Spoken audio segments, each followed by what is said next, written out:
Tapi menurutmu pola-pola pendidikan di Islam kita, mungkin juga di pesantren ya, pondok pesantren itu, apakah sudah bisa menjawab masa depan? It's not enough. Serius, sangat nggak enough. Karena aku sudah bilang bahwasanya, jadi gini Pak, problematika adalah kita itu pertama diajarin agama itu cuma sebagai pengetahuan, bukan sebagai prinsip hidup. Yang orang termasuk banyak salah paham adalah agama cuma diidentikan dengan ritual. Ketika orang sudah sholat, ketika orang sudah puasa, itu udah beres. Padahal menurutku, balik lagi, Rasulullah itu mentransformasi masyarakat Arab itu bukan dengan sholat, tapi dengan ide. Maka Rasul kasih tahu ini idenya nih. Coba lihat ya, ini ketika kalian punya pemikiran-pemikiran jahiliyah nih. Oke. Ini aku ada ide, coba bandingin yang mana yang lebih bagus. Akhirnya orang mau dengan ide itu. Artinya Al-Quran itu adalah seperangkat ide yang mengubah. Bukan sebuah ritual. Jadi ritual itu cuma hasil daripada sebuah ide sebenarnya. Jadi ibarat gini. Kalau ada orang sudah berpikir bahwasanya dia mau sehat. Dan kenapa sehat itu perlu, maka dia akan pergi ke gym. Nah orang-orang zaman sekarang mengartikan ke gym itu sehat. Padahal ke gym itu bisa jadi flexing. Ke gym bisa jadi iseng karena dia marahan di rumah sama keluarganya. Kenapa? Karena ya udah biasa aja aku ke gym misalnya. Tapi tidak menghasilkan kesehatan ternyata. Nah ini persis kayak kondisi Indonesia karena pendidikan dari awal itu tidak dimulai dengan why. Dan tidak dimulai dengan pemikiran kritis. Karena why itu adalah pemikiran kritis. Gitu. Oke. Pemirsa sebenarnya ini menarik pada bagian ini karena kami di forum ini juga akan pendidikan politik ya. Iya. Dan ketika pendidikan politik itu kita bicarakan, ya mau tidak mau kita berbicara tentang bagaimana pendidikan politik dalam komunitas muslim itu tadi. Tapi waktunya terbatas. Ya mau apa lagi? Saya masuk ke bagian yang banyak orang kenal tentang Felix. Oke. Bahwa pernah, saya nggak ngerti sekarang ya, nggak ngerti. Pernah sekali waktu, pernah pada beberapa waktu yang lalu itu Felix itu terafiliasi dengan HTI. Iya. Hizbut Tahrir. Masih Hizbut Tahrir Indonesia. Masih ya? Masih. Oke. Nah kalau begitu ceritanya maka kita bicarakan. Tentu. Kenapa? Karena salah satu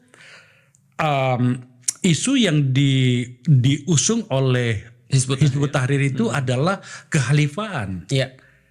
Di mana tampaknya zaman banyak membantah itu.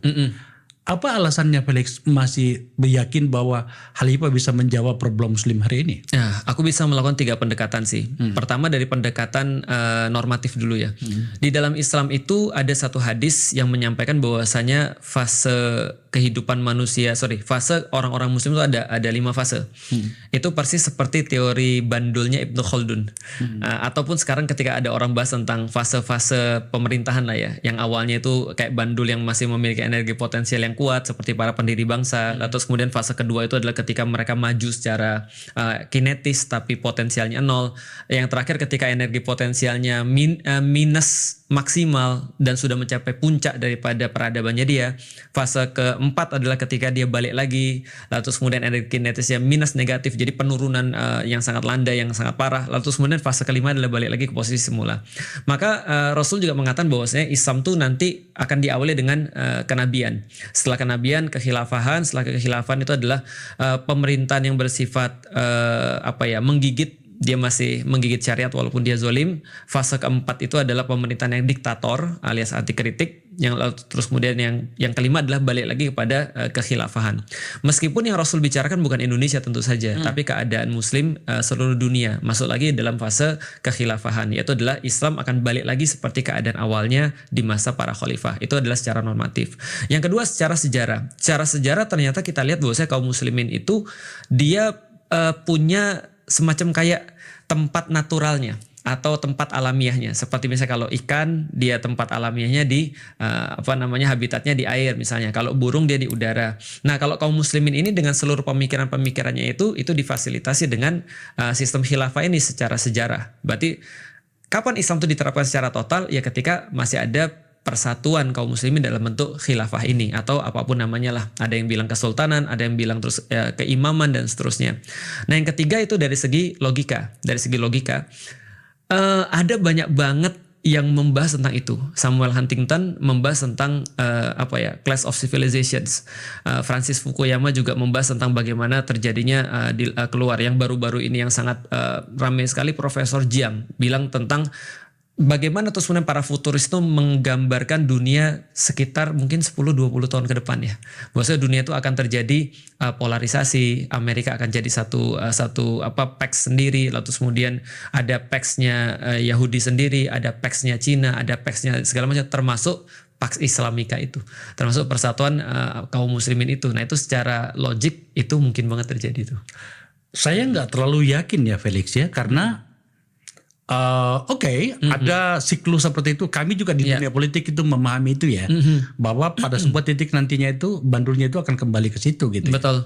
Tapi dalam konteks ini tampaknya agak sulit saya mencoba mencari korelasinya dalam bentuk penjelasan yang terukur, sebab sejarah telah mengatakan bahwa khilafah telah gagal. 1912 itu adalah kekhilafan terakhir Ottoman. 24. Iya, 1924 di mana kemudian Kemal Atatürk di Turki yang menghentikan itu ya. Betul. Dan hari ini saya tidak menemukan formulasi di mana kemudian bangsa-bangsa yang dulu berada pada kekhalifahan Ottoman itu bisa kembali seperti yang kita bahas ini. Arab Saudi telah dengan dunianya sendiri, Sudan dengan dunianya sendiri, Turki apalagi, termasuk di kita yang sangat jauh seperti ini. Maka menurut saya bangunan apa lagi atau penjelasan apa lagi yang bisa Felix berikan sama kita bahwa kemudian ini menjadi sesuatu yang sangat bisa masih tetap relevan untuk kita bahas. Ya, Pak Akbar percaya nggak kalau sekarang khilafah itu sudah ada? Khilafahnya Amerika mungkin ya. Bagus banget, keren banget. Sebenarnya sekarang menurutku sih Trump udah jadi khalifah sih. Iya. Artinya secara sistem itu mungkin banget. Ternyata ada loh orang yang cukup stres gitu kan ya, yang punya kekuasaan unlimited. Dia mengatakan ketika dia di BOP, dia mengatakan bahwa saya adalah chairman for life misalnya, dan aku tidak bisa digantiin sama siapapun. Bahkan lebih parah daripada sistem Islam mengatur khalifah gitu kan ya. Lalu terus kemudian ada banyak sekali negara-negara yang mau gabung sukarela kepada dia, bahkan dengan segala sesuatu yang tidak adil sama sekali gitu kan ya, dengan banyak sekali hal-hal yang kayak skimi banget gitu maksudnya ketika orang gabung di situ dan ngikutin apapun kata Trump dengan tanpa protes sedikit pun atau tanpa terus kemudian mereka berani sedikit pun. Artinya menurut ya secara fungsi Trump itu sudah termasuk khilafah tuh. Cuma khilafahnya bukan khilafah yang Islam, tapi khilafah versi Trump. Nah, artinya itu terjadi dan ternyata efeknya kan luar biasa tuh dengan BOP itu. Jadi artinya menurutku secara pribadi aku jauh lebih tidak percaya ketika aku di 2002 ketika aku masuk Islam, Pak. Aku maksudnya bukan tidak percaya, lebih nggak bisa kubayangin khilafah itu seperti apa. Tapi sekarang aku bilang, wah gila, ini Trump ini sebenarnya sudah fungsi khalifah sebenarnya.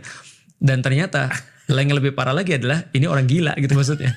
Harusnya kalau orang yang pintar dan waras harusnya bisa kali ya. Iya, dalam format kekuasaan tunggal kekuasaan yang tanpa nilai, mungkin Trump dia sudah khilafah gitu. Betul. Tapi kan yang kita bahas ini adalah tentang nilai. Benar. Islam, ya kan, kekhalifahan Ottoman. Tapi lagi-lagi kan sebenarnya dalam sejarahnya kenapa sampai tumbang juga? Karena mereka tidak melakukan seperti yang kita bayangkan. Betul banget. Korupsi menggerogoti, ketidakadilan terjadi. Betul. So lagi-lagi saya ingin bertanya sama Felix, kenapa itu masih ada di pikiran beberapa orang termasuk Felix? Iya, pertama karena memang kita lihat sistem yang sekarang itu justru adalah sistem yang lambat laun akan kelihatan banget bahwa itu adalah tidak bisa memfasilitasi peradaban. Karena kalau kita balik lagi bahwasanya Islam awalnya adalah respons terhadap sesuatu, berarti kalau misalnya itu adalah level individu, dia memberikan pilihan-pilihan terbaik bagi individu. Kalau itu komunitas, dia memberikan pilihan-pilihan terbaik bagi komunitas. Nah sekarang kalau kita berbicara tentang peradaban dalam bentuk negara, dalam bentuk terus kemudian dunia, maka dunia juga nggak punya pilihan sih tentang opsi yang bisa mereka gunakan dalam mengatur dunia itu atau dalam memikul peradaban dunia itu. Setidaknya Islam sudah memberikan contoh itu dari tahun 600 sampai tahun 1700. Meskipun betul harus berakhir pahit di zaman Turki Utsmani. Dan perlu kita tahu juga semenjak tahun 1700 sebenarnya sudah terjadi perubahan besar-besaran di Turki Utsmani, namanya Tanzimat. Nah, Tanzimat ini justru menjauhkan orang-orang muslim daripada aturannya dan mereka mulai mengambil aturan-aturan ataupun mahkamah-mahkamah dari Barat waktu itu untuk semacam kayak menambal supaya kekuatan sultan ini tidak mutlak. Jadi menurutku sekularisasi itu udah terjadi dari tahun 1700-an. Jihad sudah berhenti, sekularisasi mulai terjadi. Nah, the rest is history. Bahwasanya Islam justru tidak menjadi Islam lagi. Terakhir kali ada satu orang yang berusaha untuk mengembalikan itu lagi. Namanya Abdul Hamid. Dia punya pan-Islamisme. Pan-Islamisme itu berusaha untuk digalakkan. Dia berusaha mengatur seluruh kekuasaan-kekuasaan Utsmani yang tersisa. Namun akhirnya harus gagal juga. Karena memang waktu itu terlalu besar permasalahannya. Tapi dengan cara itu dia berhasil menyelesaikan 98% utang daripada negaranya tuh. Dalam waktu kurang daripada berapa? 10 tahun kalau nggak salah ya. Nah itu kan berarti kan merupakan sebuah cara yang sebenarnya hebat untuk bisa kita tiru. Tapi balik lagi kalau kita lihat pada peradaban sekarang, apalagi pilihannya. Karena pilihan yang ada sekarang justru kita lihat kacau balau. Misalnya contoh, kalau kita bicara tentang demokrasi, Amerika adalah kampionnya misalnya. Tapi Amerika udah nunjukin demokrasi itu bisa bawa kayak apa sih. Sebenarnya kalau tanpa invasi, tanpa kolonialisme, Amerika tidak akan bisa bertahan pure dengan demokrasinya itu sendiri. Dan itu sudah ada buktinya kan. Untuk di negaranya jadi nggak bisa jaga, apalagi di negara orang lain. Saya malah bukan setuju. Saya berpikir gini, mungkin saja kekhalifahan itu bisa tercapai dalam konteks Islam jika kemudian apa yang kita nafikan hari ini mulai kita lakukan. Apa itu? Berbicara tentang masa depan. Kuasai teknologi, kuasai segala macam ilmu. Kembali lagi, Al-Farabi muda harus lahir lagi. Ya kan, Al-Biruni harus lahir lagi. Betul. Siapa lagi gitu kan? Betul. Pemilik atau penemu vaksin COVID yang orang Turki itu. Iya, apa namanya? Saya lupa namanya itu. Suami istri lagi kan gitu ya. Iya, betul. Itu dimunculkan lagi. Tapi hari ini apa? Kacau.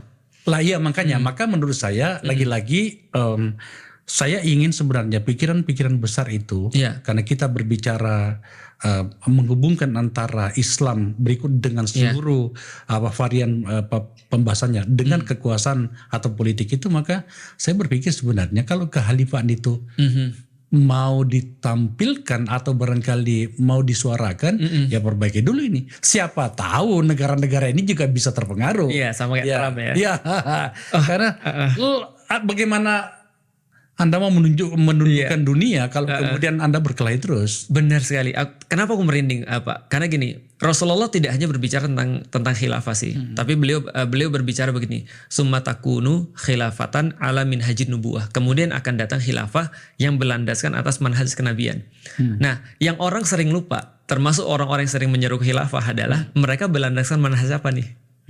Yang harusnya mereka dapatkan manhaj kenabiannya dulu. Nah kalau kita lihat Nabi adalah orang pertama yang yang mengajarkan berpikir kritis di tengah masyarakat Arab.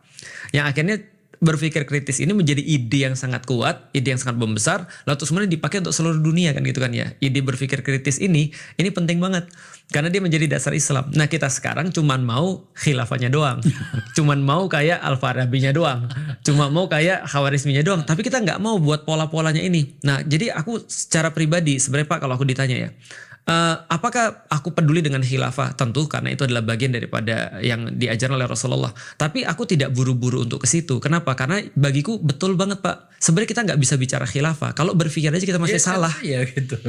Gimana ngomong khilafah? Pikirnya salah. Logikanya nggak ada, argumennya nggak punya gitu kan ya. Cuma berdasarkan katanya dan segala macam. Contoh misalnya kayak gini, sesederhana kayak kalau kita lihat organisasi-organisasi Muslim misalnya.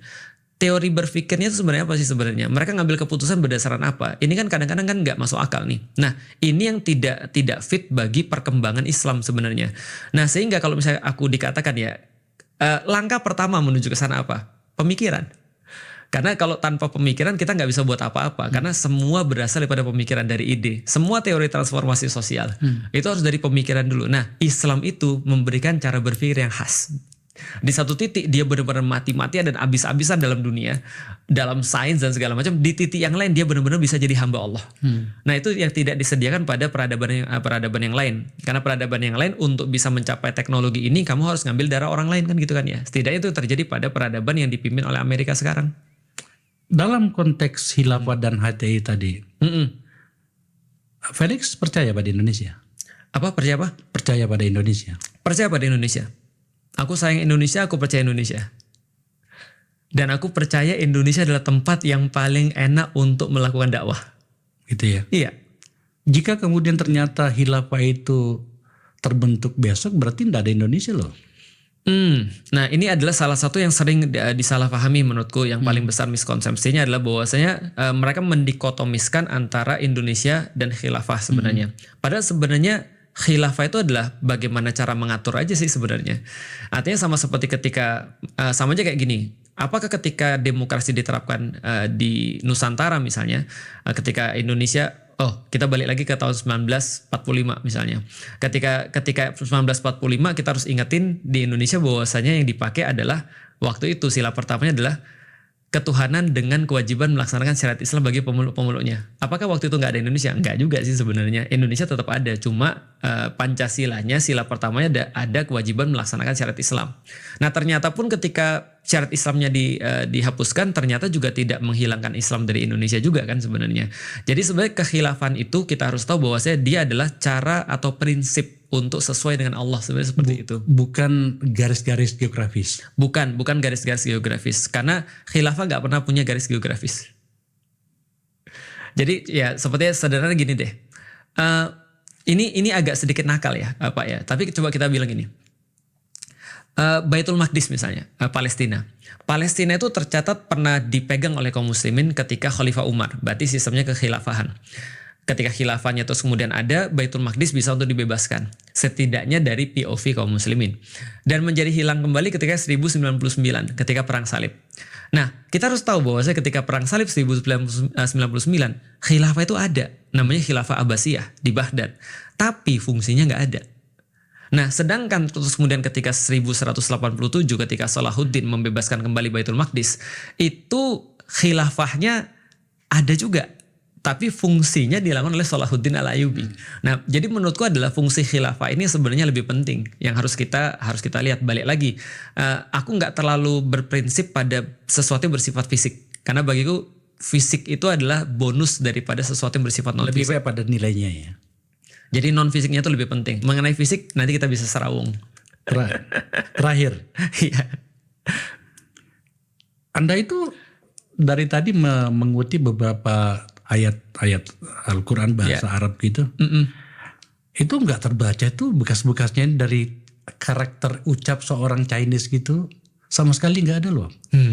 Anda mempelajarinya seperti apa? Aku juga bingung tuh. Mungkin karena aku lebih logatku lebih kepada Melayu ya kayaknya ya. Iya. Karena waktu dulu aku masih ingat bapakku ngelarang aku belajar bahasa Chinese. Mereka ngomong pakai bahasa Chinese, tapi aku nggak boleh untuk pakai bahasa Chinese. Jadi aku bisa dengar bahasa Chinese, tapi aku nggak bisa ngomong. Jadi skill untuk listening itu ada, tapi skill untuk talking itu nggak ada, untuk speaking itu nggak ada. Nah, karena itulah mungkin lebih mudah bagiku untuk melafazkan makhros dengan baik. Luar biasa. Tapi pembiasaan aja sih sebenarnya itu.